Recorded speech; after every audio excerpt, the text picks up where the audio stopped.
But in the heat of this custody battle over the spiritual lives of the Founding Fathers, both sides distort history. Each has embraced a variant of the same non sequitur. In the 18th century, it did not follow that one's piety determined one's views about separation of church and state.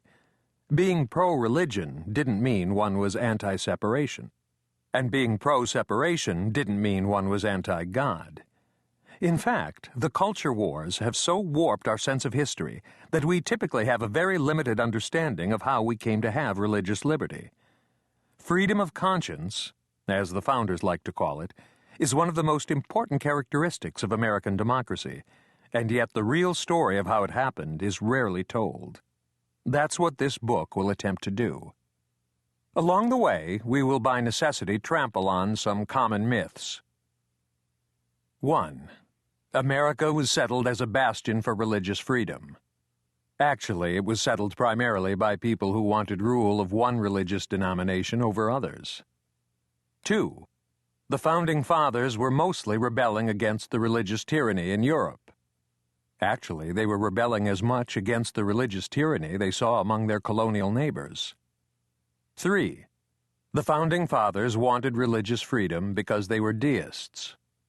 Few of them were true deists, people who believed that God had created the universe and then receded from action. Most of the Founding Fathers at one point believed in a God who intervened in the lives of Americans. 4. The Founding Fathers wanted religious freedom because they were devout Christians.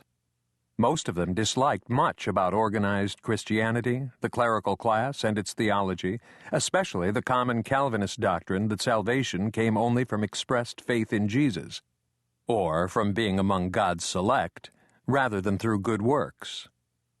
5. Evangelical Christians invariably want more government support for religion and less separation of church and state. In fact, separation of church and state would not exist if not for the efforts of 18th century evangelicals. 6. The American Revolution was fought solely over economic and philosophical issues.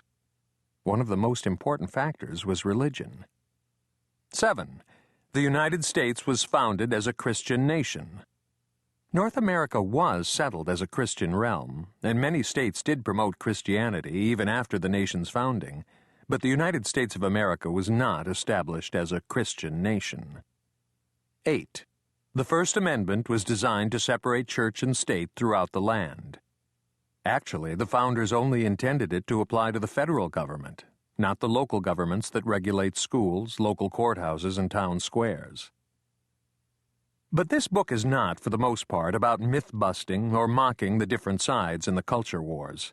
In fact, I hope you'll discover that both sides actually have brought some keen insights and can learn from each other. Though I will occasionally tie the history back to contemporary conflicts, and I do return to those issues in the concluding chapter, this book aspires mostly to simply describe the dramatic birth of religious freedom without the distortions introduced by either a heavy ideological agenda or romantic wishful thinking. Why do we have religious freedom? How did it happen? And therefore, how do we preserve and treasure it? The first part of the story, the first 150 years, is ugly. Most colonies were established to promote particular religious denominations, with brutal results. The martyrs for religious freedom in America include the Quakers hung from trees in the Boston Common, the Baptist minister in Virginia imprisoned for preaching without a license, who stood powerless as a heckler urinated in his face through a jailhouse window, and the Catholics who fought in the Continental Army, even though some revolutionary leaders considered them in league with Satan.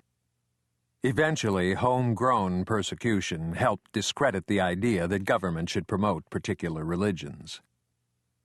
It was not just religious excess that stimulated the move toward freedom. Religious revivalism, the passion of true believers who felt vivified by faith, fueled the drive for liberty too.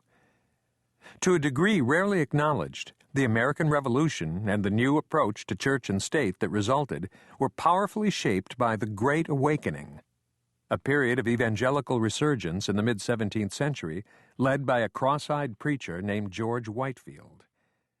Whitefield and his Great Awakening